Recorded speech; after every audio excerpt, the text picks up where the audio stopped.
Hello dear students, ચાલો આજે આપણે શું કરવાના છીએ તો લાસ્ટ સન્ડે જે 21 જુલાઈએ નીટનો ટેસ્ટ લીધો હતો એનું સોલ્યુશન આપણે કરીશું બધા જ ક્વેશ્ચનનું 1012 ટુ 150 ફિઝિક્સમાં. બરાબર છે, 1012 ટુ 150 એમસીક્યુનું આજે સોલ્યુશન કરવાના છીએ. ધ્યાન રાખજો, દરેકે દરેક ફંડામેન્ટલ ક્લિયર થઈ જવો જોઈએ. વાતો કર્યા વગર ફટાફટ આગળ વધીએ. વાંચો ધ્યાનથી. કણને કોઈ પરિમાણ હોતા નથી તો કણ કઈ ગતિ કરી શકે? ભાઈ, કણને પરિમાણ ના હોય તો એ માત્ર રેખીય ગતિ જ કરી શકે. કઈ ગતિ કરી શકે? રેખીય ગતિ. નેક્સ્ટ, આકૃતિમાં દર્શાવ્યા અનુસાર એક કીડી 1 મીટર ત્રિજ્યાવાળા, ભાઈ આટલું અંતર છે 1 મીટર ત્રિજ્યાવાળા વર્તુળાકાર માર્ગ પર P થી Q પર જાય છે. આ માટે તે સમયગાળો કેટલો લે છે? ભાઈ સમયગાળો લે છે T બરાબર ડેલ્ટા T બરાબર 1 મિનિટ. સેકન્ડમાં ફેરવવું હોય તો 60 સેકન્ડ થઈ જશે. તો કીડીનો વેગ કેટલો? ભાઈ વેગ પૂછ્યો છે એટલે મારે સ્થાનાંતર જોઈશે, અને આપણે જાણીએ છીએ કે સ્થાનાંતર હંમેશા કેવી રીતે મપાય? સીધી રેખામાં મપાય. અને આ 60 ડિગ્રી છે તો ક્લિયર, આ સમબાજુ ત્રિકોણ બન્યો. આ 1 મીટર તો આ પણ 1 મીટર. તો પછી અહીંયા આપણે સ્થાનાંતરની વાત કરી લઈએ. તો સ્થાનાંતરનું સૂત્ર શું થશે? ભાઈ સ્થાનાંતર બરાબર આપણને મળ્યું 1 મીટર. મારે જોઈએ છે સરેરાશ વેગ, તો સરેરાશ વેગનું સૂત્ર સ્થાનાંતર ભાગ્યા સમયગાળો. સ્થાનાંતર કેટલું? 1 અને સમયગાળો 60 સેકન્ડ. એટલે આપણો જવાબ શું આવશે? 1/60 મીટર પર સેકન્ડ.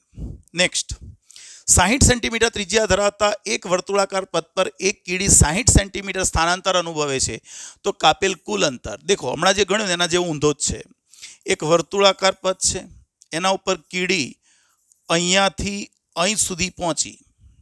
તો માની લો કે એણે સીધી રેખામાં સ્થાનાંતર કર્યું, તો સ્થાનાંતર આપણને આપ્યું છે 60 સેન્ટીમીટર, અને ત્રિજ્યા પણ 60 સેન્ટીમીટર કીધી છે. ભાઈ ત્રિજ્યા પણ 60 સેન્ટીમીટર. તો ઓબ્વિયસલી આ શું થઈ ગયું? આ સંબાજુ ત્રિકોણ થઈ ગયો. સંબાજુ ત્રિકોણ થઈ જાય તો આ તમારું 60 ડિગ્રી થાય. તો તમે કીડી A થી B ઉપર ગઈ હોય તો એનું સ્થાનાંતર ભલે આ થયું કહેવાય, પણ આપણે અંતર ગણવું હોય તો પરિઘવાળું ગણવું પડે. આ પરિઘનું અંતર માટે અહીંયા અંતર બરાબર ચાપ AB ની લંબાઈ. કોની? ચાપ AB ની લંબાઈ. આટલી લંબાઈ. હવે આપણને ખબર છે કે ચાપની લંબાઈ, ચાપ એટલે ખૂણો ગુણ્યા ત્રિજ્યા. ખૂણો કયા એકમમાં લેવાનો? એકનો ખૂણો મૂકવાનો હોય તો એ રેડિયનમાં મૂકવાનો. તો રેડિયન કેટલું છે? 60 ડિગ્રી એટલે π/3, અને ત્રિજ્યા આપી છે 60.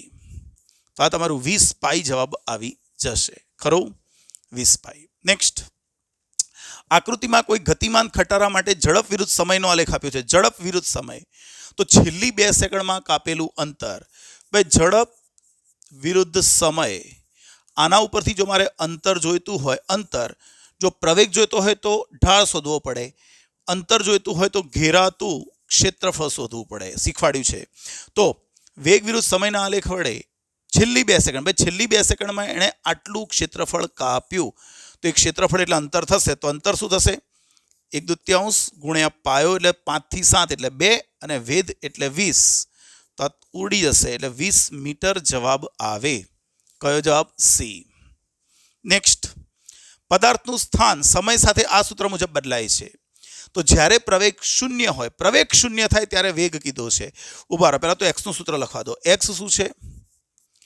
AT + BT² - CT³ છે. વેગ શું છે? ચલોનું વિકલન કરીએ તો AT T1 એ અચળ પ્લસ આનું વિકલન થશે 2BT - 3CT². વિકલન આવડવું જોઈએ. ઘાત ગુણાકારમાં ઘાતમાંથી એક બાદ કરવાની, વારે ઘડીએ શીખવાડવાનું ના હોય. એ ટીની એક બરાબર છે, આમાં ઘાત ગુણાકાર આવશે એટલે 2T એટલે 2BT, 3T² એટલે આખું થઈને 3CT². આ વેગ. અને પ્રવેગની વાત કરીએ તો પ્રવેગ એટલે વેગનું પણ વિકલન, આનું પણ વિકલન, એટલે આનું વિકલન 0, આનું વિકલન થશે 2B, Tનું 1, આમાં 2T અને આગળ એ છે એટલે -6CT આવી જશે. તો મેં સ્થાનના સૂત્ર ઉપરથી વેગ અને પ્રવેગ બંને સૂત્રો મેળવી કાઢ્યા. હવે શું કે જ્યારે પ્રવેગ શૂન્ય હોય, શોધો પહેલા પ્રવેગ ક્યારે શૂન્ય છે? પ્રવેગ શૂન્ય હોય ત્યારે, પણ કયા સમયે? તો પહેલા પ્રવેગ 0 મૂક્યો, તો મેં અહીંયા લખ્યું 2b - 6ct બરાબર 0. t બરાબર તમને મળી જશે b/3c. ખરું? આટલો સમય થયો, અને આ સમયે તમારે જોઈએ છે શું? વેગ.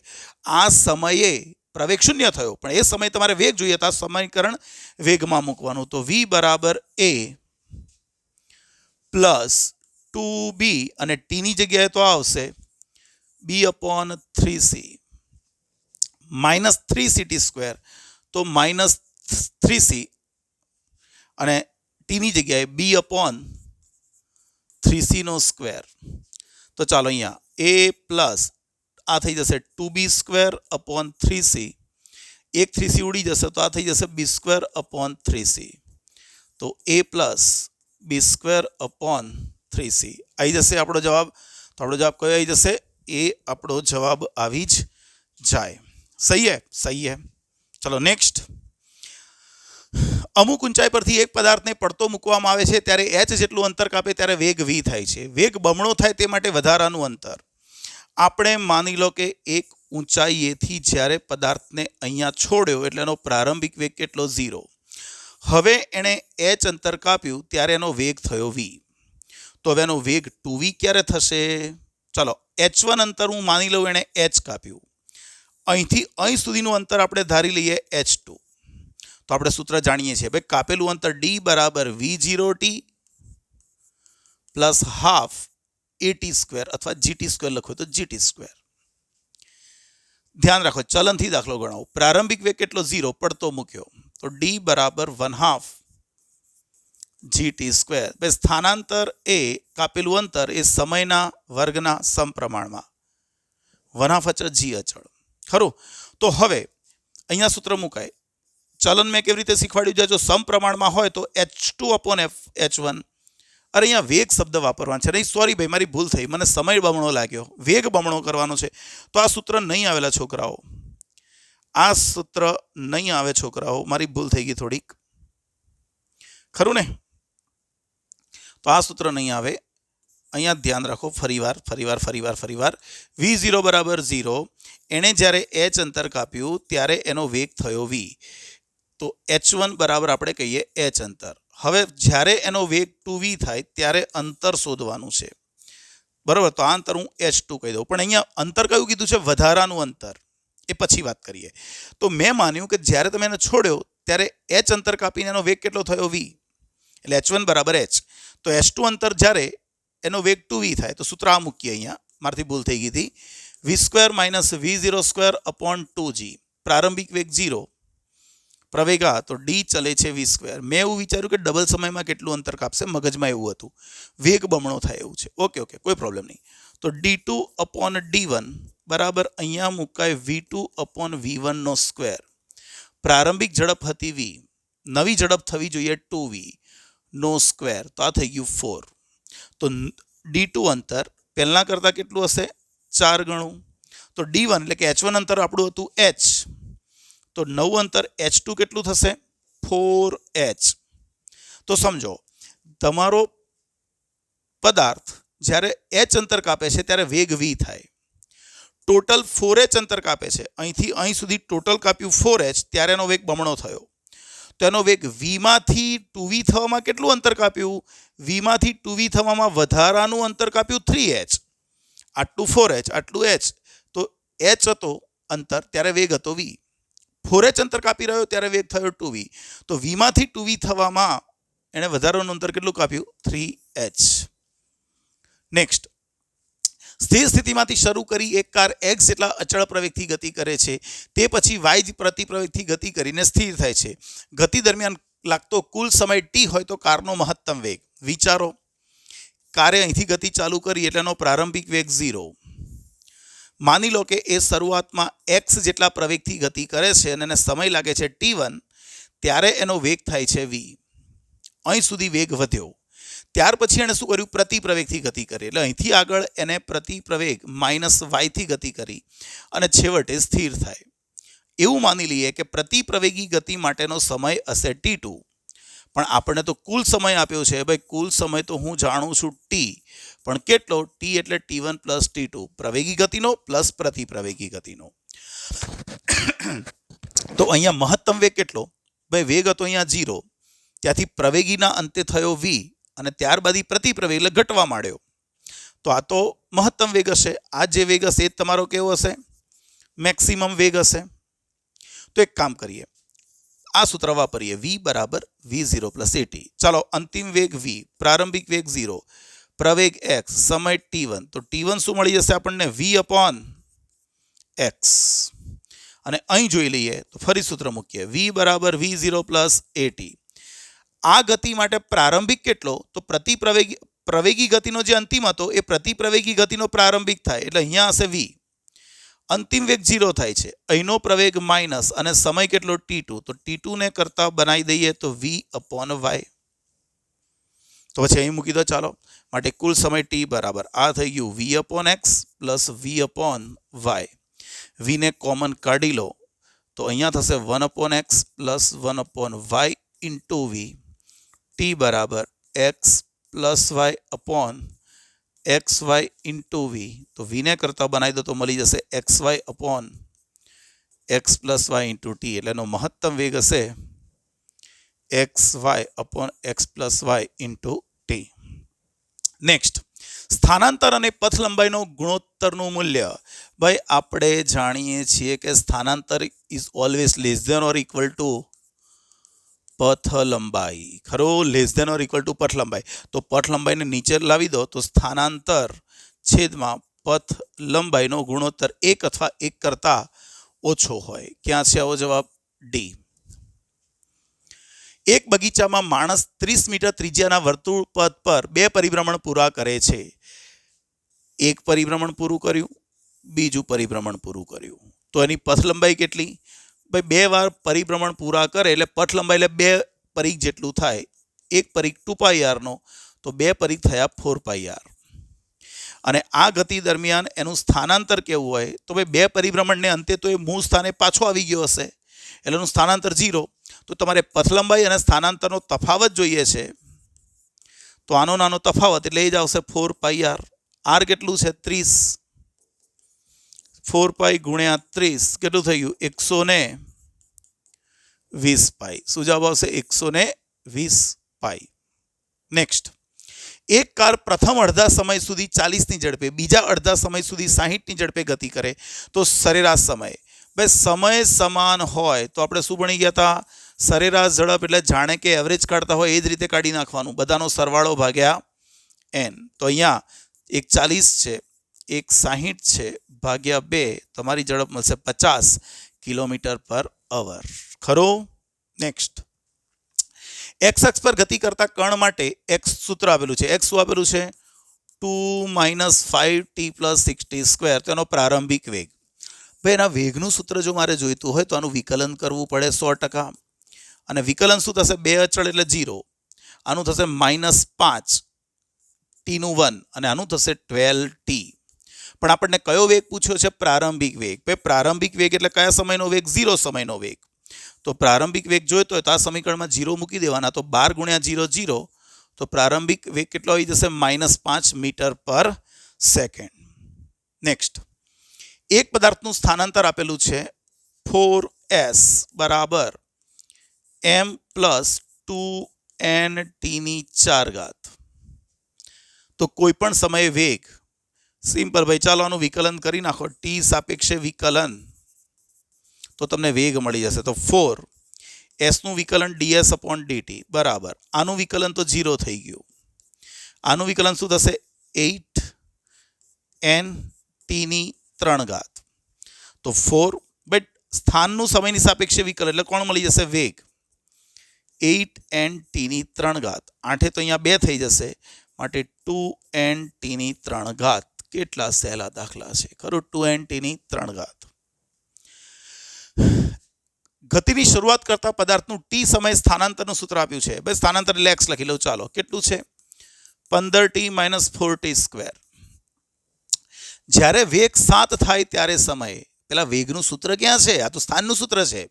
તો મારે વેગ જોઈતો હોય તો એક્સનું વિકલન કરવું પડે. તો વી બરાબર, ચાલો આનું વિકલન 15t નું 1 માઇનસ 0.8t. આવી ગયું, આ વેગનું સૂત્ર મળ્યું. પણ હવે શું કે જ્યારે પદાર્થનો વેગ આટલો થાય, કેટલો થાય 7, તો વેગ 7 મૂકી દઈએ તો 15 માઇનસ 0.8t. અને આ બાજુ લાવું તો 0.8t બરાબર 8, માટે t બરાબર 10 સેકન્ડ આન્સર આવી જાય. 8 ભાગ્યા 0.8 એટલે 10 સેકન્ડ. ખરો? નેક્સ્ટ, એક કણ સ્થિર સ્થિતિમાંથી ગતિની શરૂઆત કરે છે. પ્રવેગ વિરુદ્ધ સમયનો આલેખ આકૃતિમાં આપ્યો છે. તો કણની મહત્તમ ઝડપ. બસ ધ્યાન રાખો, શાના વિરુદ્ધ શાનો આલેખ છે? પ્રવેગ વિરુદ્ધ સમયનો આલેખ. તો આનો ઢાળ શું આપે? કશું ના આપે. ઢાળ એટલે પ્રવેગ ભાગ્યા સમય, કશું ના મળે.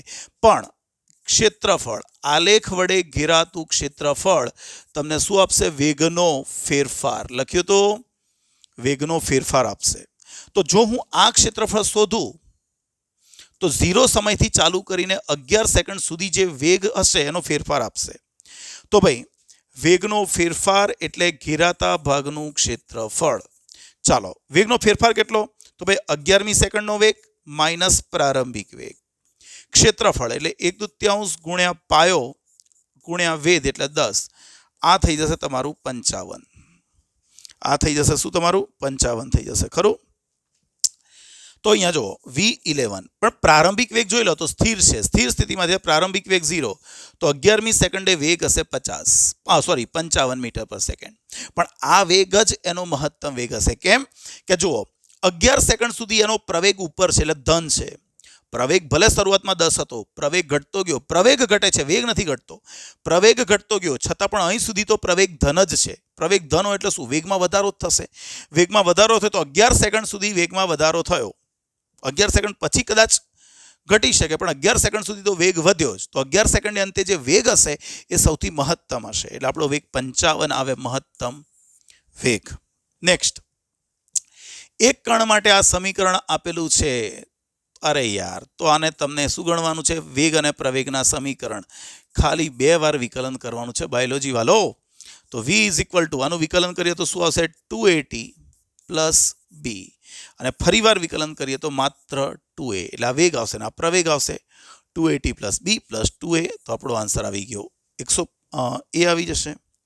ચાલો, આ 100 મીટરની ઊંચાઈએથી એક બોલને પડતો મૂકતા 1 સેકન્ડમાં 5 મીટર નીચે ઉતરે તો 4 સેકન્ડમાં કેટલો નીચે ઉતરે? જો ચલન ઉપરથી જ સ્વીકારવાનું. પદાર્થને આપણે અહીંથી છોડ્યો, એનો પ્રારંભિક વેગ કેટલો? 0. t બરાબર 1 સેકન્ડમાં એણે આ દિશામાં કાપેલું અંતર d1 કેટલું? 5 મીટર. તો 4 સેકન્ડમાં એણે કાપેલું અંતર કેટલું એ આપણે ગણવાનું છે. તો સૂત્ર મૂકીએ. ભાઈ કાપેલા અંતરનું સૂત્ર શું? d બરાબર v0. સમય આવો જોઈએ અંદર. v0t plus 1/2 at².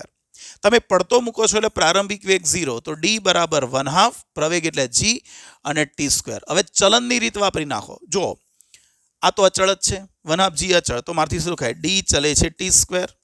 તમે મોઢે મોઢે ગણી શકો કે સમય 1 હતો ત્યારે 5, સમય 4 થયો એટલે અહીંયા 4નો વર્ગ કરું, 4નો વર્ગ તો 16 થાય.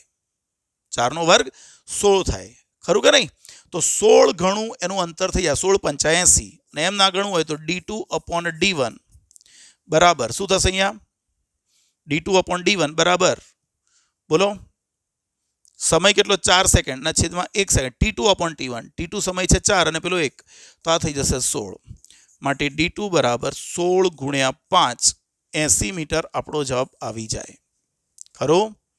નેક્સ્ટ, એચ ટાવરની ઊંચાઈ પરથી v0 જેટલા વેગથી એક પદાર્થને ઉધ્વ દિશામાં ફેંકવામાં આવે છે.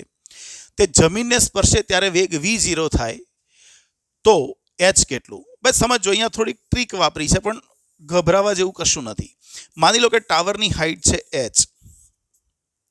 તમે અહીંયાથી પથ્થરને v0 જેટલા વેગથી ઉપર ફેંકો છો તો થશે શું? એ ઉપર જશે, પાછો આવીને નીચે પડી જશે. તો તમે એક વસ્તુ આપણે જોયું છે કે તમે જો એને અહીંયા v0 વેગથી ફેંકો તો જેમ જેમ ઉપર જાય એમ એનો વેગ ઘટતો જાય. અહીં જઈને વેગ 0 બને, પણ જ્યારે ફરી પાછો નીચે આવે ત્યારે અહીંયા એનો વેગ v0 જેટલો જ હોય. અહીંયા ફરી પાછો આટલી જ ઊંચાઈ આવે ત્યારે એનો વેગ v0 હોય પણ દિશા નીચે તરફ હોય. તો તમારે આ ગતિ માટે શું વિચારવાનું કે જ્યારે એનો વેગ ટાવરની ટોચથી નીચે તરફ v0 હતો અને જ્યારે જમીનને ટકરાય છે ત્યારે એનો અંતિમ વેગ છે 2 તો હાઈટ કેટલી ચાલો સૂત્ર વાપરીએ d બરાબર v² - v02 અપોન 2g અંતિમ વેગ કેટલો 2v0 - v02 અપોન 2g તો આ થઈ ગયું 3v02 અપોન 2g ક્યાં છે આવું તો આપણને જવાબ મળી જશે એ નેક્સ્ટ અચળ પ્રવેગથી ગતિ કરતો પદાર્થ 4 સેકન્ડમાં 16 મીટર અંતર કાપે અને 3 સેકન્ડમાં 9 મીટર અંતર કાપે તો પ્રવેગ ભાઈ અહીંયા દેખો આપણને પ્રવેગ પણ ખબર નથી પ્રારંભિક વેગ પણ ખબર નથી તો આપણે આવું ગણવું પડશે d બરાબર v0t + 1/2 at² આ સૂત્રનો સહારો લેવો પડશે પ્રારંભિક વેગ પણ ખબર નથી પ્રવેગ પણ ખબર નથી હા પણ જ્યારે સમય 4 હતો ત્યારે અંતર 16 એટલે પહેલા આ સમીકરણમાં સમયને 4 લઉં અંતર 16 એટલે અહીંયા અંતર 16 સમય 4 લઉં તો 4v0 + 1/2 a * 4 નો સ્ક્વેર એટલે આ થઈ જશે 16 બરાબર 4v0 + 8a 4 વડે ભાગી નાખું તો આ થઈ જશે 4 બરાબર v0 + 2a સમીકરણ નંબર 1 અને 3 સેકન્ડમાં 9 મીટર ભાઈ આ સમીકરણમાં ફરી સમય કેટલો મૂકું 3 તો અંતર 9 મીટર આ 3v0 + 1/2 a * 3 નો સ્ક્વેર તો આ થઈ ગયું 9 બરાબર 3v0 + 9/2a આ સમીકરણ નંબર 2 આ બંને ઉપરથી આપણે લોપ કરવાનો છે પ્રવેગને એટલે અહીંયા 3 વડે ગુણી નાખું ભાઈ સમીકરણ 1 ના ગુણ્યા 3 કરી અને લોપ કરી નાખીએ ચાલો અને 3 વડે ગુણી નાખું તો 12 3v0 અને 3 વડે ગુણી નાખું તો 6a અહીંયા 9 બરાબર 3v0 + 9/2a માઇનસ આ બે ગયા તો અહીંયા થશે 3 બરાબર અહીંયા 6a - 9a/2 તો 3 બરાબર અહીંયા થઈ જશે 3a/2 6 દુ 12 - 9 થયા ને એ બરાબર આવી જશે 2 મીટર પર સેકન્ડ સ્ક્વેર નેક્સ્ટ એક કણનો વેગ v બરાબર 3t² + 2t સૂત્ર વડે આપી શકાય છે 0 થી 3 સેકન્ડ માટે સરેરાશ વેગ કીધો છે અને 3 સેકન્ડે પ્રવેગ કેટલો બરાબર છે ચાલો ચેક કરીએ ભાઈ વેગનું સૂત્ર આપ્યું છે 3t² + 2t આના ઉપરથી પ્રવેગ જોઈતો હોય તો વેગનું વિકલન કરવું પડે એટલે વિકલન શું થશે 60 + 2 મારે કયા સેકન્ડે પ્રવેગ જોઈએ છે 3 સેકન્ડે તો t બરાબર 3 સેકન્ડ મૂકું તો a બરાબર અહીંયા 3 મૂકું તો 6 × 2 + 2 6 દુ 12 ને 2 14 3 સેકન્ડ કીધો સોરી અહીંયા 3 સેકન્ડ કીધી છે 3 સેકન્ડ તો આ 3 સેકન્ડ 6 × 3 = 18 ને 20 થઈ જશે ચાલો પ્રવેગ બીજાનો જવાબ આવી ગયો બીજો આન્સર છે એનો જવાબ 20 આવી ગયો પણ જુઓ એવા બે ઓપ્શન છે આ પણ છે અને કદાચ એવું બની શકે આ પણ છે કારણ કે આગલો જવાબ ના પણ હોય ઓકે તો આ તમને મળી ગયું 20 હવે ચેક કરીએ મારે બીજું શું જોઈએ છે 0 થી 3 સેકન્ડનો સરેરાશ વેગ ભાઈ સરેરાશ વેગ એટલે તો હું એટલું જ જાણું કરેલું સ્થાનાંતર ભાગ્યા સમયગાળો હવે મને સ્થાનાંતર કેવી રીતે મળશે મારી પાસે તો સૂત્ર વેગનું છે તો આપણે સૂત્ર બની ગયા છે કે સ્થાનાંતર એટલે વેગનું સમયની સાપેક્ષે સંકલન વેગ એટલે સ્થાનાંતરનું વિકલન તો સ્થાનાંતર એટલે વેગનું સંકલન કઈથી કઈ સુધી 0 થી 3 સેકન્ડ સુધી તો સંકલન 0 થી 3 વેગ આપણને આપ્યો છે 3t² + 2t × dt ચાલો આ થઈ ગયું તમારું 3t³ / 3 + 2 × t²/2 અને સંકલન ક્યાંથી ક્યાં સુધી 0 થી 3 ઘાતમાં 1 ઉમેરવાનો એટલા વડે ભાગવાના t ની 2 ઘાત ભાગ્યા 3 / 3 9² / આ 3 ગયા અરે આ શું થયું ઓકે ચાલો તો અહીંયા શું થયું 2 ગયા આ ગયા તો અહીંયા એકવાર ઉપરની લિમિટ એટલે 3 નો ઘન વત્તા 3 નો સ્ક્વેર અને -0 મૂકીશું તો 0 27 9 એટલે કેટલા થશે? 36 થઈ જશે. તો સ્થાનાંતર આવ્યું 36 અને સમયગાળો 3 સેકન્ડ, તો જવાબ આવ્યો 12 મીટર પર સેકન્ડ. તો વેગ સરેરાશ મળ્યો 12 મીટર પર સેકન્ડ અને પ્રવેગ મળ્યો 20. Where is that answer? That is in B. Right. Next, એક પદાર્થનું સ્થાનાંતર સમય સાથે આ સૂત્રથી બદલાય છે. તો 4 સેકન્ડે વેગ. ચલો y બરાબર શું સૂત્ર છે? -3/8. અરે માઇનસ નથી, પ્લસ જ છે ખરું. t² -3t + 5. તો વેગ જોઈએ એટલે મારે આનું વિકલન તો કરવું જ પડશે પહેલા. ચાલો આનું વિકલન કરી નાખીએ. 3/8 અચળ અને t² નું વિકલન થાય 2t -3. t નું 1 અને 5 નું 0. આ થઈ ગયું તમારું 3/4t -3. આ કોણ આવ્યું? વેગનું સૂત્ર.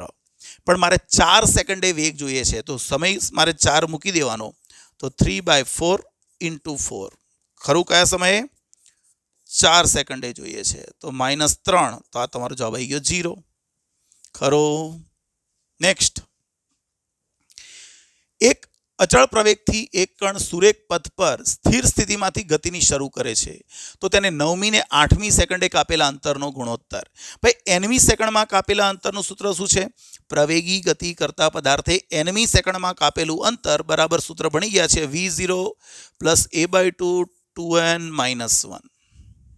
તો તમને 9મી સેકન્ડ કીધી છે, તો પહેલા 9મી પ્રારંભિક વેગ સ્થિર સ્થિતિ એટલે 0, પ્રવેગ a/2 અને 9મી સેકન્ડ કીધી એટલે 2 × 9 - 1.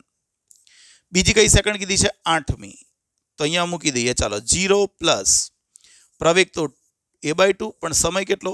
8 - 1. આ થઈ જશે 18 - 1 17, 16 - 1 15 અને a/2 તો કેન્સલ. તો આપણો જવાબ આવશે 17/15. ક્યાં છે આવો જવાબ? તો આન્સર આવી જશે એ. વાંચો 122. એક દડાને ઉધ્વ દિશામાં ફેંકવામાં આવે છે, ઉછાળવામાં આવે છે, તો 2 સેકન્ડે અંતે પાછો આવી જાય છે, તો મહત્તમ ઊંચાઈ. સિમ્પલ. ભાઈ 2 સેકન્ડમાં પાછો આવી જતો હોય તો નીચેથી ઉપર જતા 1 સેકન્ડ લાગી હોય અને ઉપરથી નીચે આવતા 1 સેકન્ડ લાગી હોય. ખરું? નીચેથી ઉપર જતા 1 સેકન્ડ લાગી હોય અને ઉપરથી નીચે આવતા 1 સેકન્ડ લાગી હોય. તો આપણે એક કામ કરીએ. ઉપરથી નીચે આવે ત્યારે એનો પ્રારંભિક વેગ 0 હશે અને હાઈટ ગણવી છે, તો હું સૂત્ર મૂકું. d બરાબર નીચેથી ઉપર જશે ને તો લફડું થઈ જશે, કારણ કે તમને પ્રારંભિક વેગ ખબર નહીં હોય. તો તમારે શું કરવાનું? ઉપરથી નીચે આવે ગણી લેવાનું. ઉપરથી નીચે આવે ત્યારે એનો પ્રારંભિક વેગ 0 હશે. તો કાપવાનું અંતર કેટલું? હાઈટ જેટલું. પ્રારંભિક વેગ 0, પ્રવેગ લઈ લઈએ 9.8 અને સમય 1/2. તો જવાબ આવશે 4.9 મીટર. ખરું? નેક્સ્ટ, એક કણનો પ્રવેગ આપ્યો છે a બરાબર 2t + 5. આઈ દિશા છે પણ એને છોડી દો, ચાલશે અત્યારે, કારણ કે બધું એક જ દિશામાં છે. ઓકે, મારે 5 સેકન્ડને અંતે વેગ જોઈએ છે અને સ્થિર સ્થિતિ પ્રારંભિક વેગ આપ્યો છે 0. ભાઈ મને ખબર છે કે પ્રવેગનું સમયની સાપેક્ષે સંકલન કરવાથી આપણને વેગ મળે. હા કે ના? પ્રવેગનું સમયની સાપેક્ષે સંકલન કરવાથી વેગ મળે. ચાલો વેગ જ શોધીએ. તો v બરાબર સંકલન પ્રવેગ કોણ? 2t + 5 × dt. ચાલો અહીંયા 2 અચળ સંકલન કરીએ તો ઘાતમાં 1 ઉમેરવાનો, એટલા વડે ભાગવાના, પ્લસ 5 અચળ અને 1 નું સંકલન t. અને યાદ કરો +c મૂકવો પડે. 2 2 કેન્સલ. તો વેગ મળી ગયું આપણને t² + 5t + c. હવે જુઓ, પણ મારે પ્રારંભિક વેગ તો કેટલો છે? 0. એટલે જ્યારે સમય તમારો 0 હતો ત્યારે વેગ 0 હતો. એટલે આ 0 ને આ 0, તો તમને c પણ શું મળશે? 0 જ મળશે. અને c 0 મળ્યો તો તમારો વેગ શું થઈ ગયો? v બરાબર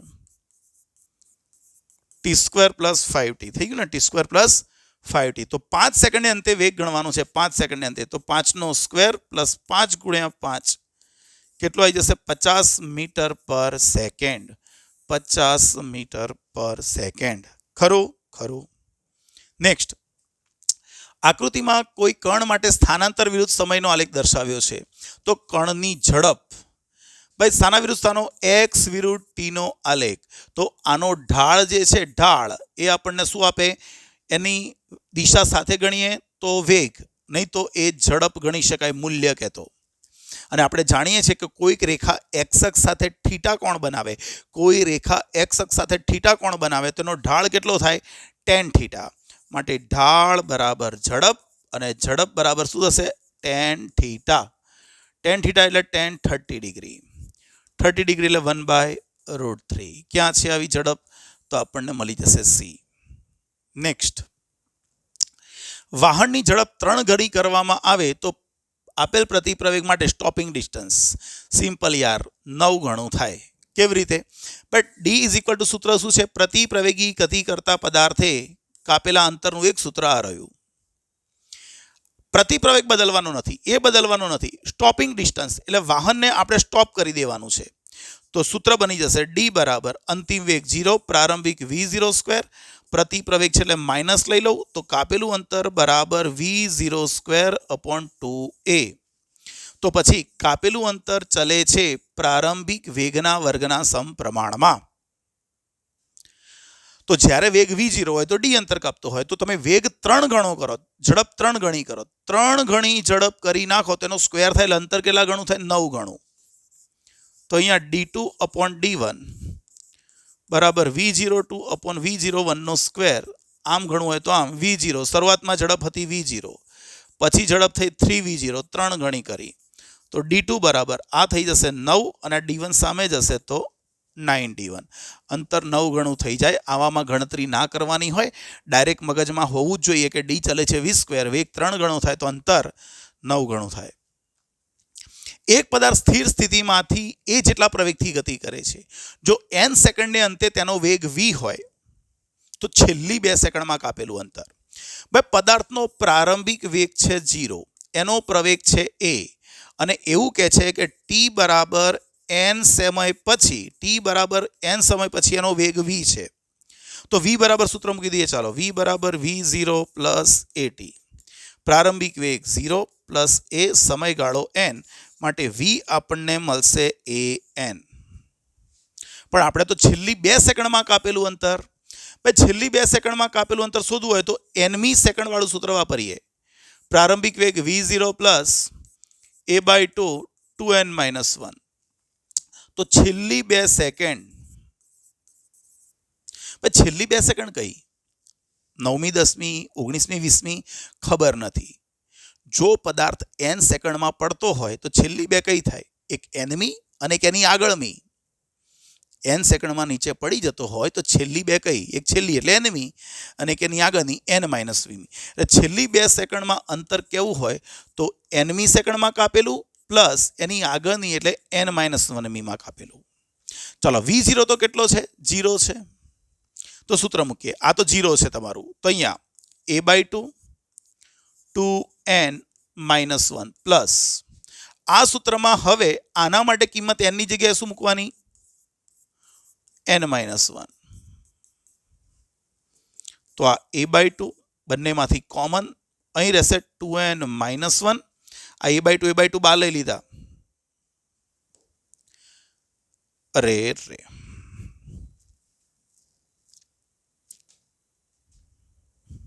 સોરી બચ્ચાઓ,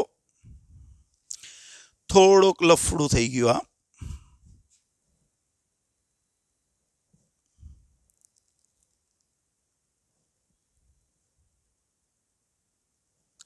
કયા ઉપર હતા?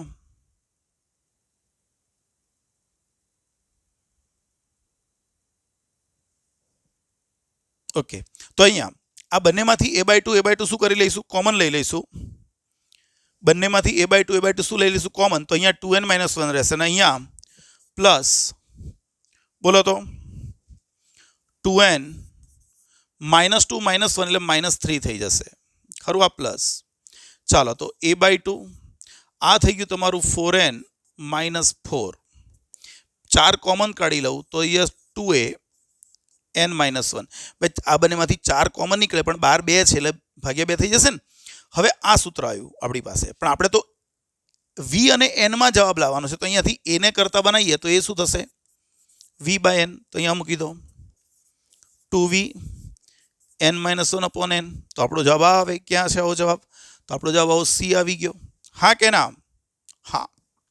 નેક્સ્ટ, કોઈ એક કણનો v બરાબર 5t અનુસાર વેગ બદલાય છે તો 2 થી 4 સેકન્ડમાં કાપેલું અંતર, ભાઈ વેગ બરાબર 5t છે. અંતર જોઈતું હોય તો સિમ્પલ વસ્તુ આપણે શીખેલા છે, વેગનું સમયની સાપેક્ષે સંકલન. ખરો? કઈથી કઈ સેકન્ડ સુધી? 2 થી 4. અંતર કીધું હોય તો સમયગાળાનું નિયત સંકલન લઈ લેવાનું. તો 2 થી 4, વેગ તમને આપ્યો છે 5t ઇન્ટુ dt. ચાલો 5 અચળ, આનું સંકલન શું થાય? ઘાતની 1 છે એટલે ઘાતમાં 1 ઉમેરવાની એટલે 2 ઘાત ભાગ્યા 2. 2 થી 4 5. ચાલો એકવાર ઉપરની લિમિટ એટલે 4 નો વર્ગ ભાગ્યા 2 માઇનસ એકવાર નીચેની લિમિટ 2 નો વર્ગ ભાગ્યા 2. તો અહીંયા થઈ જશે 5. 16 ભાગ્યા 2 એટલે 8 માઇનસ 2. 6 પંચા 30 જવાબ આવશે. ખરું? તો આપણો જવાબ આવી જશે બી. નેક્સ્ટ, એક ગોળી 2 મીટર લંબાઈની બંદૂકની નળીમાંથી 20 મીટર પર સેકન્ડની ઝડપથી બહાર આવે છે તો સરેરાશ પ્રવેગ. આ બંદૂકની ગોળી છે, આ શું કહેવાય? બંદૂકની પેલી નળી. જ્યારે ગોળી અહીંયા હતી, ફાયર થઈ ત્યારે એનો વેગ હતો 0. બરોબર છે? અને અહીં પહોંચે છે તો લંબાઈ કેટલી છે? 2 મીટર. આ લંબાઈ છે 2 મીટર. અને અહીંયા આપણે બહાર નીકળે ત્યારે વેગ આપેલો છે 20 મીટર પર સેકન્ડ. તો તમને સરેરાશ પ્રવેગ કીધો છે. બસ જુઓ, ગોળી એટલી ફાસ્ટ જતી હોય કે સમયગાળો બહુ નાનો હોય તો તમે સરેરાશ ગણો કે તત્કાલીન ગણો, લગભગ અચળ જ હોય, બદલાશે નહીં. તો અહીંયા અચળ પ્રવેગી ગતિનું સમીકરણ વાપરી દેવાય. તો ડી બરાબર કયું સૂત્ર વાપરું? v² - v02 upon 2a. ખબર પડી? કારણ કે અંતર 2 મીટર છે, ગોળીનો વેગ પ્રચંડ હોય. બરોબર? એટલે આપણે અવગણીએ આટલું પ્રવેગનો ફેરફાર. તો ઓકે, તો આ ડી થઈ ગયો. તો ડી અંતર કેટલું કાપવાનું છે? 2. વેગ કેટલો છે અંતિમ? 20². પ્રારંભિક વેગ તો 0 હતો. 2 ઇન્ટુ a. તો a અહીં આવશે તો આ થશે 400 અને 2 નીચે આવશે તો 4. પ્રવેગ આવશે 100 મીટર પર સેકન્ડ સ્ક્વેર. ખરું? નેક્સ્ટ, 129. ઉધ્વ દિશામાં એક બોલ 20 મીટરની મહત્તમ ઊંચાઈ પ્રાપ્ત કરે છે તો કઈ ઊંચાઈએ તેનો વેગ પ્રારંભિક વેગથી અડધો થતો હશે? સમજીએ. જ્યારે તમે એક બોલને નીચેથી v0 વેગથી ફેંક્યો તો એ વધુમાં વધુ કેટલી ઊંચાઈ પ્રાપ્ત કરી શકે છે? h. ખરું? તો h અંતર કાપ્યા પછી એનો વેગ કેટલો થઈ ગયો હશે? 0. અને હાઈટ તમને આપી છે 20 મીટર. તો તમને શું પૂછે છે? કઈ ઊંચાઈએ એટલે આ હાઈટ કેટલી કે જ્યારે એનો વેગ પ્રારંભિક વેગથી અડધો થતો હશે? હું પછી એક સૂત્ર આપું છું, પણ પહેલા આપણે ગણીએ એકવાર. તો ભાઈ પ્રારંભમાં આખી ગતિની ચર્ચા કરી નાખો. આખી ગતિ માટે અંતર કેટલું? h. પ્રારંભિક વેગ કેટલો? v². અંતિમ વેગ કેટલો? 0. v02. v² એટલે 0 અને v0 નો સ્ક્વેર તો v02 જ રહેશે. અપોન પ્રવેગ કેટલો? 2g પણ માઇનસ. તો અહીંયા h બરાબર આપણને મળી ગયું v02 અપોન 2g. હા કે ના? ધ્યાન રાખો. હવે અહીંયા એનો વેગ હતો v0, પણ જ્યારે v0/2 થયો તો એણે કેટલું અંતર કાપ્યું? હાઈટ કેટલી પકડી? h. તો ફરી સૂત્ર મૂકીએ તો ફરી h બરાબર પ્રારંભિક વેગ કેટલો? v02, પણ અંતિમ વેગ ગણવો હોય તો અડધા સુધી જ, એટલે v0/2 નો square minus g upon 2g. પ્રવેગ માઇનસ લઈ લેવાનો. તો h બરાબર આનો વર્ગ થશે v02/4 minus v02 upon minus 2g. h બરાબર આ થઈ જશે માઇનસ 3v02 અપોન 8g થઈ જશે. ખરું ને? 8g થઈ જાય. હવે અહીંયાથી એક કામ કરીએ, આ સૂત્ર પરથી v02 ને કરતા બનાવી દઈએ. ભાઈ v02 ને કરતા બનાવી દો તો શું આવી જશે? 2g h. તો અહીં મૂકી દો, અહીંયા માઇનસ રહેશે g નો. તો h બરાબર આ માઇનસ તો ખરું જ, આ બી માઇનસ છે એટલે 3/8 v02 થઈ ગયું 2gh upon g. g cancel. 2 તો અહીંયા આ થઈ જશે 3/4 h. જો એણે જે મહત્તમ ઊંચાઈ મેળવી હતી એનો ચોથો 3/4 ભાગ. બરાબર છે. મહત્તમ ઊંચાઈનો કયો 3/4 ભાગ, એટલે મહત્તમ ઊંચાઈ 20 હતી, તો અહીંયા 20 મૂકી દો તો આ થઈ જશે 15 મીટર. 15 મીટર ઊંચાઈએ એનો વેગ આટલો થશે. વ્યાપક સૂત્ર બતાવું તમને. જો વેગ એનમા ભાગનો થાય, એમના ભાગનો થાય તો હાઈટ h બરાબર, સૂત્ર યાદ રાખજો, h કૌંસમાં 1 - 1/n². આ સૂત્ર યાદ રાખી લેવાનું, જ્યાં h એટલે મહત્તમ ઊંચાઈ, n કેટલામાં ભાગનો થાય છે એ આંકડો, અને h એટલે એટલી હાઈટ. જો અત્યારે ગણો તો બી આવી જાય. તમારો વેગ કેવો થાય છે? અડધો. અડધો એટલે n2 કહેવાય, 1/2 એટલે n2 લેવાય ને. તો h બરાબર, આ તમે 20 મૂકી દો, 1 - અડધો એટલે 2² તો 20, 1 - 1/4 સાદું રૂપ આપી દો, 15 જવાબ આવી જશે. ખરું? નેક્સ્ટ, એક કણનું સ્થાન આપેલું છે તો 6 સેકન્ડને અંતે વેગ. આ તો સહેલો દાખલો છે ભાઈ. 2t² + 5 છે. તમારે વેગ જોઈતો હોય તો આનું શું કરવું પડશે? વિકલન. આનું વિકલન થશે 4t + 5. કઈ સેકન્ડે? 6 સેકન્ડે +5, 24 ને 29. ઓહો, 4t + 5 છે. જવાબ નથી આવતો, શું વાત છે? એક કણનું સ્થાનાંતર આપેલું છે તો 5 ક્યાંથી આવ્યો? આ કઈથી આવેલા? છોકરાઓ, સર ભૂલ કરે છે. આનું વિકલન કરીશું તો આનું 4t થશે, અને આનું 5 નું તો 0 થઈ જશે. તો 4t અને આ થઈ જશે, એટલે અહીંયા કેટલું આવશે? 26. આપણો જવાબ આવશે 6 ચોક 24. ખરું? નેક્સ્ટ, એક કણ માટે સ્થાનાંતર વિરુદ્ધ સમયનો આલેખ દર્શાવ્યો છે. તો આલેખના કયા બિંદુએ વેગ ઋણ મળે? ભાઈ, સ્થાન વિરુદ્ધ સમયનો આલેખ, એનો ઢાળ આપણને વેગ આપે. ઢાળ વેગ આપે. આપણે જોવાનું છે કે વેગ ક્યાં ઋણ છે? જ્યાં ઢાળ ઋણ હોય. તો અહીં જો, અહીં ઢાળ ધન છે, અહીં ઢાળ 0 છે, અહીં ઢાળ ઋણ છે, ઉતરીએ છીએ એટલે ઢાળ ઋણ ગણાય. તો ઈ બિંદુ આગળ આપણને ઋણ મળે. નેક્સ્ટ, એક ટાવરની ટોચ પરથી મુક્ત પતન પામતો પદાર્થ 4 સેકન્ડમાં નીચે પડે તો ટાવરની હાઈટ.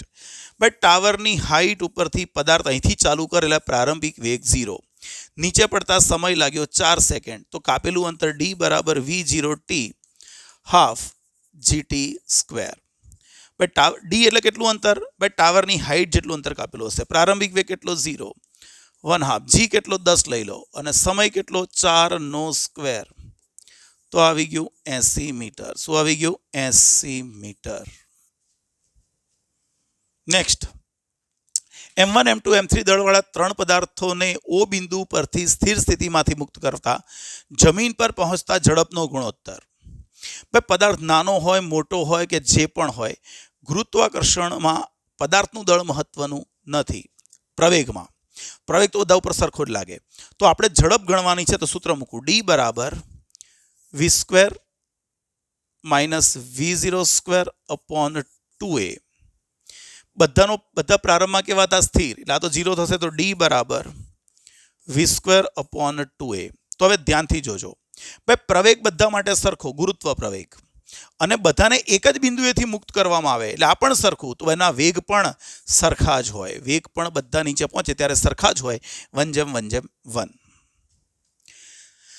40 મીટર પર સેકન્ડના વેગથી ઉધ્વ દિશામાં ફેંકેલા પદાર્થનો 2 સેકન્ડ પછીનો વેગ. આ એનો કયો વેગ? પ્રારંભિક વેગ. મારે t બરાબર 2 સેકન્ડ પછી વેગ જોઈએ છે. પ્રવેગી ગતિ માટે વેગ v બરાબર v0 + at. પ્રારંભિક વેગ 40, પ્રવેગ -10 લઈ લેવાનું, કારણ કે ઉપર જાય છે, અને 2 સેકન્ડ પછી સાદું રૂપ આપશો તો 20 મીટર પર સેકન્ડ મળી જાય. 135. એક પદાર્થ સ્થિર સ્થિતિમાંથી શરૂ કરી 20 સેકન્ડમાં આટલો વેગ પ્રાપ્ત કરે. અહીંયાનો પ્રારંભિક વેગ હતો 0, સમયગાળો થયો 20 સેકન્ડ, એણે વેગ પ્રાપ્ત કર્યો 144 km/h. ના ચાલે, આને કહેવાય 40 મીટર પર સેકન્ડ. કેવી રીતે ફેરવવાનું મેં શીખવાડેલું છે.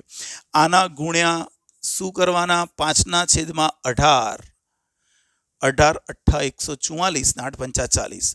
ઓકે, તો અહીંયા કાપેલું અંતર ભાઈ પ્રવેગી ગતિ છે. જુઓ, અચળ પ્રવેગી. તો કાપેલા અંતરનું એક સૂત્ર આપણે આ પણ ભણ્યા હતા, v + v0/2 × t. અંતિમ વેગ 40, પ્રારંભિક વેગ 0/2, અને સમયગાળો કેટલી સેકન્ડ? 20 સેકન્ડ. સાદુરૂપ આપશો તો 400 મીટર આન્સર આવી જશે. નેક્સ્ટ, એક કણનું સ્થાનાંતર આપેલું છે. શું આપેલું છે સ્થાનાંતર? x બરાબર 3t³ minus 7t² plus 5t plus 8, જ્યાં x સ્થાનાંતર મીટરમાં છે, t સેકન્ડમાં છે, તો 1 સેકન્ડે પ્રવેગ. એટલે પ્રવેગ જ જોઈએ છે તો 2 વાર વિકલન કરી નાખો. વેગ એટલે શું? ds/dt. આનું વિકલન શું થશે? 9t² minus 14t plus 5. આ શું આવ્યો? વેગ આવ્યો. s નું વિકલન કર્યું તો વેગ આવ્યો 9t². હવે પ્રવેગ જોઈએ તો આનું ફરી વિકલન કરીએ તો 18t માઇનસ 14, 18t અને આનું 14, 5 નું 0. 1 સેકન્ડે પ્રવેગ જોઈએ છે તો અહીંયા 1 સેકન્ડ મૂકી દો. તો અહીંયા શું મૂકી દો? 18 ગુણ્યા 1 માઇનસ 14, તો 4 આવી જશે. ક્યાં છે આવો જવાબ? 4 મીટર પર સેકન્ડ સ્ક્વેર. નેક્સ્ટ, એક કણનું સ્થાનાંતર સમય સાથે આ સૂત્ર મુજબ બદલાય છે તો કણનો વેગ ધ્યાનથી વિચારજો. x બરાબર તમને આપ્યું છે a e minus alpha T plus b into e beta T. Minus નથી, પ્લસ જ છે, બીટા છે. ચાલો, મારે વેગ જોઈએ તો શું કરવું પડશે? આનું વિકલન કરવું પડશે dx/dt. ચાલો આનું વિકલન કરીએ. એ અચળ e માઇનસ આલ્ફા ટી નું e માઇનસ આલ્ફા ટી જ, અને પછી અંદર ઘૂસ્યા તો આનું વિકલન ગુણાકારમાં મૂકતા જવું પડે. એટલે આનું વિકલન કેટલું? Minus alpha. સાંકળ નિયમ. એ અચળ e નું વિકલન બધું લખી દેવાનું, ઇન્ટુ અંદર પેસા પછીનું જે વિધેય છે એનું વિકલન ગુણાકારમાં મૂકતા જવાનું, પ્લસ આનું કરીએ તો બી અચળ e બીટા ટી નું e beta T into beta. આને થોડુંક હખનું લખીએ. આ પ્લસ એટલે પહેલા લખી દઉં તો બી બીટા e બીટા ટી. આ માઇનસ એટલે પછી લખું એ આલ્ફા અને e આલ્ફા ટી ને નીચે મોકલી દઉં. હવે તમે ધ્યાનથી જુઓ એટલા છોકરાઓ, જેમ જેમ સમય વધે એમ આ પદ વધે, અને સમય વધે એમ છેદ વધે છે. જો છેદ વધે તો આખું પદ ઘટે. આ પદ વધતું જાય ને આ પદ ઘટતું જાય, એનો મતલબ સિમ્પલ, વેગ તમારો સમય સાથે વધતો જાય. હા કે ના? આવું વિચારવાનું. જેમ જેમ સમય વધશે એમ આ પદ વધશે, અને જે બાદ થાય છે પદ ઘટતું જશે. તો જેમાંથી બાદ થાય છે મોટું થાય, જે બાદ થાય છે ઘટે, તો બંને વચ્ચેનો તફાવત વધતો જાય. એટલે સમય સાથે વધતું જશે. જમીનથી 16 મીટર અને 25 મીટર ઊંચાઈએથી 1 કિલોગ્રામ ને 3 કિલોગ્રામ વાળા બે પદાર્થો એ અને બી ને એક સાથે મુક્ત કરતા જમીન પર પહોંચવા લાગતો સમય. ભાઈ, બંનેના દળ જોડે તો કોઈ લેવા દેવા છે નહીં, કારણ કે પ્રવેગ તો બંને માટે સમાન જ હશે જી. તો કાપેલા અંતરનું સૂત્ર v0t પ્લસ 1/2 at². કાપેલા અંતરને તમે ડી જ રાખો. પ્રારંભિક વેગ 0, સ્થિર સ્થિતિમાંથી છોડીએ, મુક્ત પતન કરાવીએ છીએ. 1/2 ગુરુત્વ પ્રવેગ જી અને સમય t². તો આ બધું અચળ છે તો મારથી કહેવાય ડી ચલે છે t². તો પછી મારથી શું લખાય કે સમય ચલે છે ડી ની રૂટ ડી ના સમપ્રમાણમાં. તો પછી પહેલાને લાગતો સમય છેદમાં બીજાને લાગતો સમય બરાબર પહેલા એક આપેલું અંતર, બીજા એક આપેલું અંતર. ભાઈ, પહેલાને કેટલું અંતર કાપીને નીચે પડવાનું છે? 16 મીટર, અને બીજાને કેટલું? 25. આ નીકળશે તો 4/5, તો આપણો જવાબ આવી જશે સી. 5 મીટર ઊંચાઈએ રહેલા પાણીના નળમાંથી નિયમિત સમય ગાળે પાણીના ટીપા પડે છે.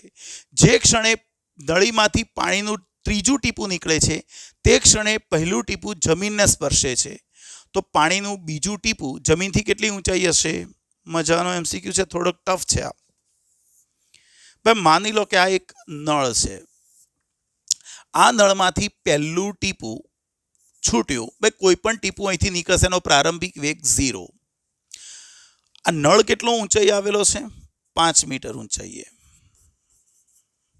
હવે આ ટીપું જ્યારે નીચે પડે છે એના થોડા સમય પછી બીજું ટીપું નીકળે, પછી ત્રીજું ટીપું, ચોથું ટીપું. પણ કહે છે શું કે તમારું પહેલું ટીપું જ્યારે અહીં પડ્યું તો એ વખતે અહીંથી નીકળ્યું હશે ત્રીજું ટીપું. જ્યારે પહેલું ટીપું નીચે પડ્યું તે વખતે અહીંથી ત્રીજું ટીપું નીકળ્યું હશે. ખબર પડી? તો બીજું ટીપું ક્યાં હશે? ભાઈ બીજું ટીપું વચ્ચે ક્યાંક હશે. અહીંયા ત્રીજું નીકળ્યું તો બીજું ક્યાંક વચ્ચે હશે. તો આ પહેલા નંબરનું ટીપું, આ બીજા નંબરનું ટીપું અને આ ત્રીજા નંબરનું ટીપું જે હજુ નળમાંથી જસ્ટ નીકળ્યું. તો હું એક વસ્તુ ગણી નાખું કે ભાઈ પહેલા ટીપાને અહીંથી અહીં જવા માટે કેટલો સમય લાગ્યો? તો પ્રથમ ટીપા માટે ભાઈ પ્રથમ ટીપાએ કાપેલું અંતર d બરાબર v0t પ્લસ 1/2 gt². સિમ્પલ. હા કે ના?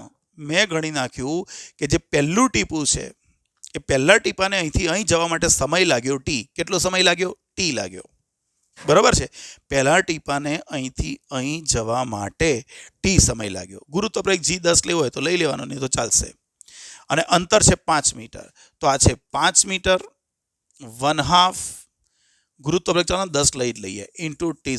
તો t² તમને મળી જશે 1. તો ટી મળી ગયું 1 સેકન્ડ. પહેલા ટીપાને નીચે પડતા 1 સેકન્ડ લાગી. પહેલા ટીપાને નીચે પડતા 1 સેકન્ડ લાગી. પણ જ્યારે પહેલું પડે ત્યારે બીજું નીકળે છે. ત્રીજું નીકળે છે. એનો મતલબ એવો થયો કે દર કેટલા સમય પછી ટીપું નીકળશે? જ્યારે પહેલું ટીપું નીચે પડ્યું 1 સેકન્ડને અંતે ત્યારે ત્રીજું ટીપું નીકળ્યું. એનો મતલબ એવો થયો કે 1 થી 3 2 ટીપા નીકળ્યા. કેટલા સમયમાં? 1 સેકન્ડમાં. 1 સેકન્ડમાં 2 ટીપા નીકળતા હોય તો દરેક ટીપાને કેટલો સમય લાગે? દરેક ટીપાને 0.5 સેકન્ડ લાગશે. આ નળમાંથી દર 0.5 સેકન્ડે એક ટીપું નીકળે. તેથી દર 0.5 સેકન્ડ માટે એક ટીપું નીકળે. તો જો 0 સમયે તમારું પહેલું ટીપું નીકળ્યું હશે જે 1 સેકન્ડ પછી નીચે પડ્યું. 0.5 સેકન્ડ પછી 0.5 સેકન્ડ પછી બીજું ટીપું નીકળ્યું. તો પહેલું ટીપું જ્યારે નીકળ્યું તો 1 સેકન્ડ પછી નીચે પડ્યું. એ વખતે બીજા ટીપાએ કેટલા માટે ગતિ કરી હશે? ભાઈ બીજા ટીપાએ ખાલી 0.5 સેકન્ડ માટે ગતિ કરી હશે. તો બીજા ટીપાએ કાપેલું અંતર ગણી નાખો, આ h. ભાઈ બીજા ટીપા માટે તો શું લખું? બીજા ટીપા માટે કાપેલું અંતર d બરાબર v0t પ્લસ 1/2 gt². t એટલે 0.5 નો સ્ક્વેર. કાપેલું અંતર બીજા ટીપાનું સ્મોલ h 1/2 g ને 10 લઈ લો અને આ 0.25 થઈ જશે. તો આ 2.5 એટલે 1.25 મીટર આવી જશે. તો તમે સમજો, પહેલું ટીપું 1 સેકન્ડને અંતે 5 મીટર અંતર કાપીને નીચે પડી ગયું. ત્રીજું ટીપું એ વખતે નીકળવાની તૈયારીમાં છે જ્યારે બીજા ટીપાએ આટલું અંતર કાપ્યું હશે 1.25. પણ તમને પૂછે છે કે બીજું ટીપું જમીનથી કેટલી ઊંચાઈ હશે? ભાઈ જમીનથી હાઈટ ગણવી હોય તો આ અંતર ગણવું પડે. અને આ અંતર કેટલું થશે? ભાઈ જમીનથી ઊંચાઈ બરાબર 5 - 1.25. આ થઈ જશે 3.75 મીટર થઈ જશે. એટલે આપણો આન્સર આવશે 3.75 મીટર. આવડશે? 100% આવડે. કેમ ના આવડે? નેક્સ્ટ 140. 40 કિલોમીટર પર હવાની જતી કારને બ્રેક લગાડતા ઓછામાં ઓછું 2 મીટર અંતર કાપીને સ્થિર થાય તો 80ની ઝડપ હોય તો અંતર. ભાઈ હવે ડાયરેક્ટ જ સ્ટોપિંગ ડિસ્ટન્સ ચલે છે પ્રારંભિક વેગનો વર્ગ. ઓકે, તમે અંતર બમણું, ઝડપ બમણી કરો છો, અંતર 4 ગણું થાય. ઝડપ બમણી, અંતર 4 ગણું. પહેલું અંતર 2 હતું તો નવું અંતર 8 આવશે. અને જો ખબર ના પડતી હોય તો ગણવાનું d2/d1 બરાબર v02 અપોન v01 નો સ્ક્વેર. અંતિમ ઝડપ 80, પ્રારંભિક ઝડપ 40 નો વર્ગ એટલે આ થઈ જશે 4. તો નવું અંતર પહેલા કરતાં 4 ગણું હોય. પહેલા અંતર હતું 2 તો નવું અંતર આવી ગયું 8. કેટલું આવશે? 8. નેક્સ્ટ, ગુરુત્વાકર્ષણમાં એક પથ્થર મુક્ત પતન કરે છે. h1 h2 h3 અંતર ક્રમશઃ પહેલી 5 સેકન્ડમાં, પછીની 5 સેકન્ડમાં કાપે છે. તો h1 h2 h3 વચ્ચેનો સંબંધ. ભાઈ આ તો ટેક્સ્ટબુકનો ગેલિલિયોનો એકી અંકનો નિયમ છે કે કોઈ હાઈટ ઉપરથી કોઈ દડો પડે તો પહેલી t સેકન્ડમાં આટલું અંતર કાપે, બીજી t સેકન્ડમાં આટલું અંતર કાપે, બીજી t સેકન્ડમાં આટલું અંતર કાપે. તો આ તમારું h1, આ તમારું h2, આ તમારું h3. તો આ બધાનો ગુણોત્તર શું થાય? 1/3/5/7/9/11. પણ આપણા 3 છે એટલે 1/3/5. તો હું એક કામ કરું, આને h કહું તો આ તમારું થઈ જાય 3h, તો આ તમારું થઈ જશે 5h. તો H1 એટલે કેટલું આવ્યું? h. H2 એટલે કેટલું? 3h. અને H3 કેટલું તમારું? 5h. હા, તો h શું થાય ભાઈ? h ને કરતા બનાવો. ચાલો, h એટલે કોણ? H1. h એટલે અહીંથી કરતા બનાવો તો શું થશે? H2/3 અને બરાબર H3 ને કરતા બનાવશો, h ને કરતા H3 ના સ્વરૂપમાં, તો H3/5. એટલે આપણો જવાબ આવી જશે C. નેક્સ્ટ, એક પદાર્થનું સ્થાનાંતર સમયના ઘનના સમપ્રમાણમાં. ભાઈ સ્થાનાંતર સમયના ઘનના સમપ્રમાણમાં છે તો પ્રવેગ. ચાલો ચલન દૂર કરીએ તો શું આવે? k. જ્યાં k કોણ? અચળ. તમારે પ્રવેગ જોઈએ એટલે 2 વાર વિકલન. પહેલી વાર વેગ શોધીશું તો આનું વિકલન k અચળ અને આ 3t². પ્રવેગ જોઈતો હોય તો ફરી આનું વિકલન કરીએ તો k અને આ થઈ ગયું 6t. તો પ્રવેગ આવી ગયો 6kt. જુઓ ધ્યાનથી, જેમ જેમ સમય વધશે એમ પ્રવેગ પણ વધશે. સમય સાથે પ્રવેગનું મૂલ્ય વધતું જાય. 143. કોઈ વિશિષ્ટ ક્ષણે 2 કારોની ઝડપ u અને 4u છે. બ્રેક માર્યા પછી કારો ઊભી રહે તે માટે કાપેલા અંતરનો ગુણોત્તર. અલા એકની એક વાત. આ શું છે? Stopping distance. સ્ટોપિંગ ડિસ્ટન્સ ચલે છે પ્રારંભિક વેગના વર્ગના સમપ્રમાણમાં. તો પહેલાનું અંતર છેદમાં બીજાનું અંતર બરાબર પહેલાનો વેગ છેદમાં બીજાના વેગનો સ્ક્વેર. પહેલાનો વેગ હતો u, બીજાનો વેગ હતો 4u નો સ્ક્વેર. તો કાપેલા અંતરનો ગુણોત્તર આવશે 1/16. ખરો? નેક્સ્ટ, એક દડાને 100 મીટર ઊંચા ટાવર પરથી મુક્ત પતન કરવામાં આવે છે. બરાબર તે જ વખતે મકાનના તળિયેથી બીજા પદાર્થને 50 મીટર પર સેકન્ડના વેગથી ઉપર ફેંકવામાં આવે છે. તો બંને દડા એકબીજાને ક્યાં પસાર કરશે? ચાલો વિચારીએ. એક મોટું મકાન હતું. મોટું મકાન જેની હાઈટ છે 100 મીટર.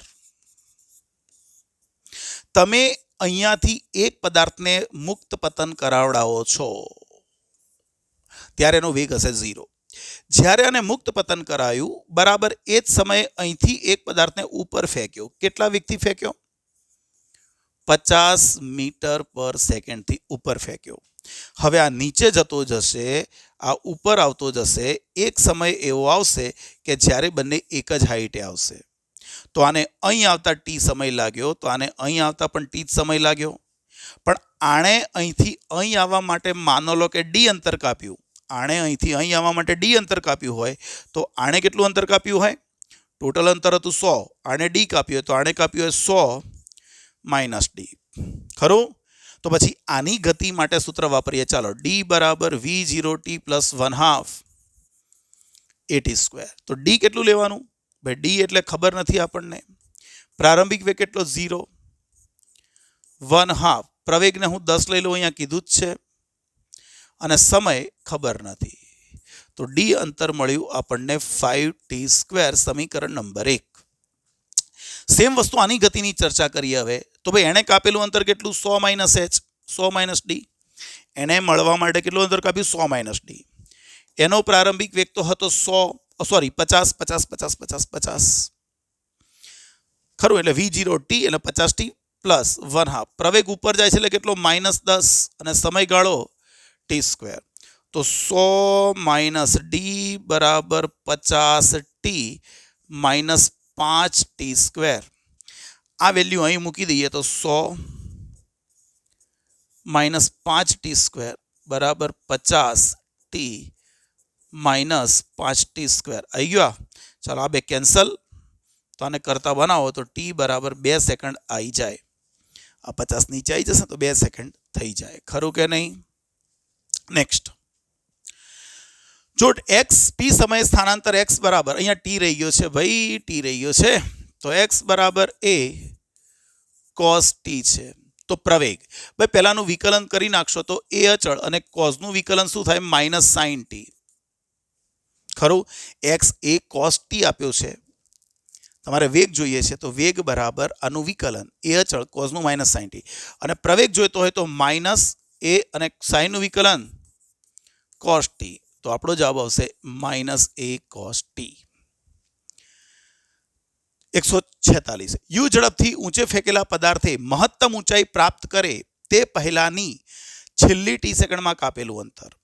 તમે વિચારો, તમે અહીંયાથી કોઈ પદાર્થને ઉપર ફેંકો છો, એ અહીં સુધી મહત્તમ ઊંચાઈએ પહોંચે છે, તો છેલ્લી ટી સેકન્ડ, છેલ્લી ટી એટલે કોઈ પણ ટી, માનો કે છેલ્લી 5 સેકન્ડમાં કાપેલું અંતર, તો છેલ્લી 5 સેકન્ડમાં અહીંથી જતા જતા જતા જતા અહીં આવીને એનો વેગ 0 બને. તો છેલ્લી ટી સેકન્ડમાં આટલું અંતર કાપેલું છે એવું માનો. તો આપણે શું શીખવાડ્યું હતું કે ભાઈ જેટલું જતી વખતે છેલ્લું ટી સેકન્ડમાં કાપે, આવતી વખતે એટલું જ અંતર પહેલી ટી સમયમાં કાપે. ઉધ્વ દિશામાં ફેંકેલો પદાર્થ જતી વખતે જેટલું અંતર છેલ્લી ટી સેકન્ડમાં કાપતો હોય, આવતી વખતે એટલું જ અંતર પહેલી ટી સમયમાં કાપે. અને જ્યારે પાછો આવે ત્યારે એનો પ્રારંભિક વેગ પણ આપણને ખબર હશે, v0. તો પહેલી ટી સેકન્ડમાં કાપેલું અંતર d બરાબર v0t એટલે 0 plus 1/2 g t square. T square એટલે અહીંયા આવી જશે, તો જવાબ શું આવશે? 1/2 gt સ્ક્વેર. બરાબર. નેક્સ્ટ, અચળ પ્રવેગી ગતિ કરતો પદાર્થ શરૂઆતની 5 સેકન્ડમાં 40 મીટર અંતર કાપે છે અને બીજી 5 સેકન્ડમાં 65 મીટર અંતર કાપે છે, તો પ્રારંભિક વેગ, ભાઈ સમજો 0 થી 5 સેકન્ડમાં કાપેલું અંતર છે 40 મીટર. બીજી 5 સેકન્ડ એટલે ટોટલ અંતર ગણીએ 0 થી 10 સેકન્ડ સુધીમાં, તો એણે કેટલું અંતર કાપ્યું હોય? 40 વત્તા 65, 105 કાપ્યું હોય. ખબર પડી? પહેલી 5 સેકન્ડમાં 40 કાપ્યું હોય અને પછીની 5 સેકન્ડમાં 60, તો 0 થી 10 સેકન્ડ કહીએ તો 40 વત્તા 65 એટલે 105 કાપ્યું હોય. તો હવે મારે એનો પ્રારંભિક વેગ ગણવાનો છે અને પ્રવેગી ગતિ છે, તો સૂત્ર મૂકું d બરાબર v0t પ્લસ 1/2 at સ્ક્વેર. ચાલો પહેલા આ સૂત્ર વાપરીએ. 5 સેકન્ડમાં 40 એટલે અંતર 40, પ્રારંભિક વેગ ખબર નથી, સમય તમારે 5 લઈ લેવાનો, પ્લસ 1/2 પ્રવેગ પણ ખબર નથી અને સમય 5નો સ્ક્વેર. તો આ થઈ ગયું 40 બરાબર 5v0 પ્લસ 25/2a અને 2 વડે ગુણી નાખો તો 80 બરાબર 10v0 વત્તા 25a, સમીકરણ નંબર 1 આવી ગયું. ચાલો બીજી 10 સેકન્ડમાં કેટલું કાપે? 105. તો ફરી સૂત્ર મૂકીએ. આ જ સૂત્રમાં ડી કાપેલું અંતર કેટલું? 105, પણ સમયગાળો હવે લેવાનો કેટલો? 10 સેકન્ડ. તો 10v0 પ્લસ 1/2 g, 10નો g નહીં, એ પ્રવેગ આવશે, બરાબર છે, 10નો સ્ક્વેર.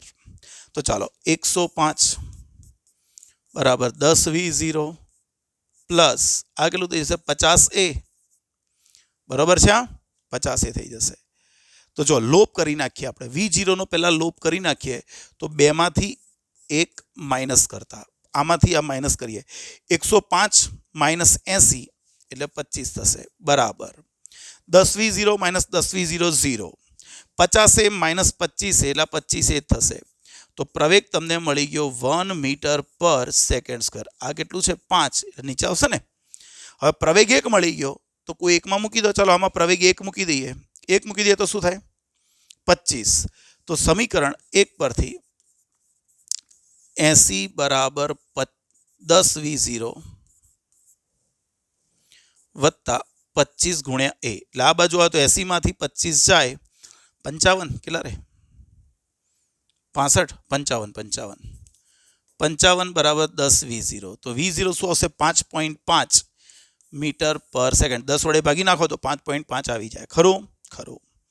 નેક્સ્ટ, 1 મીટર ત્રિજ્યાનું એક વ્હીલ સમક્ષિતિજ રસ્તા પર અડધું ચક્ર ફરે છે, તો જમીન સાથે સંપર્કમાં રહેલા બિંદુનું સ્થાનાંતર. માની લો કે આપણું વ્હીલ આ હતું, સાયકલ ગબડે છે, આગળ વધે છે સાયકલનું ટાયર, તો આનું કોક બિંદુ માની લો જેનું નામ પાડવામાં આવે છે પી બિંદુ, શરૂઆતમાં અહીં હતું. હવે સાયકલ શું કરે છે? આમ ગબડે છે. સાયકલનું ટાયર જે છે એનું એક બિંદુ જમીન સાથે સંપર્કમાં હતું. હવે સાયકલ ગબડીને અડધું પરિભ્રમણ ફરે છે. ભાઈ સાયકલ ફરીને અડધું પરિભ્રમણ કરી ગઈ હશે તો સાયકલ અહીં પહોંચી ગઈ હશે, આમ કરીને અહીં પહોંચી ગઈ હશે. તો તમારું પી બિંદુ જે અહીં હતું એ હવે અહીં પહોંચી ગયું હશે. વિચારો, આ મારો અંગૂઠો છે પી બિંદુ, આમ ગબડે તો અહીં પહોંચી ગયું હશે. તો મારે એનું સ્થાનાંતર એટલે આ શોધવાનું છે. આ સીધી રેખામાં સ્થાનાંતર મળે. પણ આપણને ખબર છે કે સાયકલ અડધું ટાયર જેટલું ગબડ્યું હોય તો એણે અંતર કેટલું કાપ્યું હોય? એના અડધા પરિઘ જેટલું. અડધો પરિઘ એટલે 2πr ભાગ્યા 2 એટલે આટલું અંતર હશે πr અને આ હશે એનો વ્યાસ 2r. તો પાયથાગોરસ વાપરી દો તો સ્થાનાંતર શું થઈ જશે? વર્ગમૂળમાં આનો સ્ક્વેર એટલે π² r² પ્લસ પેલાનો સ્ક્વેર 4r². એટલે r કોમન તો વર્ગમૂળમાં π² પ્લસ 4 અને ત્રિજ્યા તમને 1 મીટર આપેલી છે તો વર્ગમૂળમાં π² પ્લસ 4. ક્યાં છે આવો જવાબ? સી. આવી જાય. 149. એક ટાવરની ટોચ પરથી શિરોલંબ દિશામાં પ્રારંભિક u જેટલા વેગથી ફેંકેલા પથ્થર જમીન પર 3u વેગથી પહોંચે છે તો ટાવરની હાઈટ. આગળ આવી ગયો આવો ભાઈ. જુઓ તો અહીંયા ટાવર છે ત્યાંથી આપણે એક પથ્થરને u વેગથી ઉપર ફેંકીશું તો ઉપર જશે એનો વેગ 0 બનશે ને પાછો આવશે. પણ આપણે જાણીએ છીએ કે જ્યારે અહીંથી ફેંકેલો પદાર્થ u વેગથી ફેંકેલો પદાર્થ ફરી પાછો અહીં આવે ત્યારે અહીં એનો વેગ u જ હશે, નીચેની દિશાનો. પણ તમે કોઈ હાઈટથી પદાર્થને ઉધ્વ ફેંકો કોક વેગથી તો જ્યારે એ જ હાઈટે પાછો આવે તો એનો વેગ એટલો જ હોય મૂલ્યમાં, પણ દિશા નીચે હોય. તો આપણે એવું કહેવાય કે જ્યારે ટાવરની ટોચ ઉપરથી પદાર્થે નીચે તરફ ગતિ ચાલુ કરી અહીંથી નીચે તરફ તો એનો વેગ u હતો અને જ્યારે નીચે પડી ગયો તો એનો વેગ હતો 3u. પછી મારે હાઈટ ગણવાની છે, આ h. ચાલો, હાઈટ એટલે કાપેલું અંતર d બરાબર v² -v02 upon 2a. d કેટલું કાપેલી હાઈટ h. અંતિમ વેગ 3u² -u² upon 2g. આ થઈ ગયું 8u² upon 2g. તમારો જવાબ આવી જશે 4u²/g. 2 વડે ભાગ ઉડાડી દો, 2 એ તો 4 આવી જશે ને. એટલે જવાબ તમારો આવશે બી. નેક્સ્ટ, h ઊંચાઈની ઇમારત પરથી એક પદાર્થને મુક્ત પતન કરવા દેવામાં આવે છે તો t સમયમાં પહોંચે છે. તો t/2 સેકન્ડે ક્યાં હશે? એક ઇમારત હતી, ઇમારત. તમે એને અહીંથી મુક્ત પતન કરાવો છો એટલે પ્રારંભિક વેગ 0 તો એ t સમયમાં નીચે પડી જાય. તો ચાલો હાઈટ માની લઈએ ભાઈ. ટાવરની હાઈટ કેટલી માની લઈએ? h. તો ટાવરની હાઈટ h હોય, h ઊંચો, એના કેપિટલ h લખ્યો છે, સ્મોલ h લખ્યો છે, મેં કેપિટલ લખ્યો છે, કોઈ ફરક નહીં પડે. ખરું? છોકરાઓ પાછા કહેશે કે ના સર તો કેપિટલની આ એટલે છે, ના ચાલે યાર. તો આ h. તો ચાલો સૂત્ર મૂકીએ ભાઈ. કાપેલું અંતર d બરાબર v0t + 1/2 at². અહીંથી નીચે પડી જાય છે તો અંતર કેટલું કાપ્યું? h. પ્રારંભિક વેગ 0, 1/2 પ્રવેગ કેટલો? g અને સમયગાળો કેટલો? t². તો જો તમને h મળી ગયું 1/2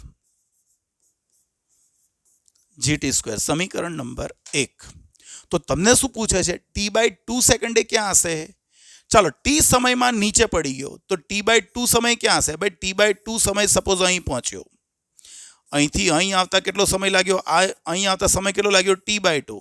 તો હું એક કામ કરું, આટલી હાઈટ ગણી નાખું. ભાઈ આટલા અંતરને d કહું તો શું લખાય? સૂત્ર મૂકીએ. d બરાબર v00 1/2 g. ટીની જગ્યાએ મુકાય. કેટલા સમય ગણવાનું છે? t/2 નો સ્ક્વેર. તો આ થઈ ગયું 1/2 gt²/4 થઈ ગયું ને. 1/2 gt². અને 2 નો વર્ગ 4 નીચે આવશે પણ 1/2 gt² એટલે તો h કહેવાય. તો આ તમને મળી ગયું h/4. તો જ્યારે અહીંથી t સમયમાં નીચે પડી ગયો તો t/2 સમય અહીં હોય તો આટલું અંતર કેટલું? h/4. તો ભાઈ ટોચ ઉપરથી h/4 હશે પણ આપણે તળિયેથી ગણીએ તો હાઈટ કેટલી થાય? ભાઈ તળિયેથી જો હાઈટ ગણવી હોય તો ટોટલ હતી h માઇનસ h/4. તો આ કેટલું થઈ ગયું? 3h/4. તળિયેથી એની હાઈટ થશે 3h/4. ખરું? નેક્સ્ટ. ઓકે, 150 થઈ ગયા નહીં? ઓકે, ચાલો છોકરાઓ ખબર પડી દરેક MCQમાં ધ્યાનથી જોઈ લેવાનું, આવડવું જોઈએ. મળીએ નેક્સ્ટ લેક્ચરમાં. ચાલો, જય શ્રી કૃષ્ણ.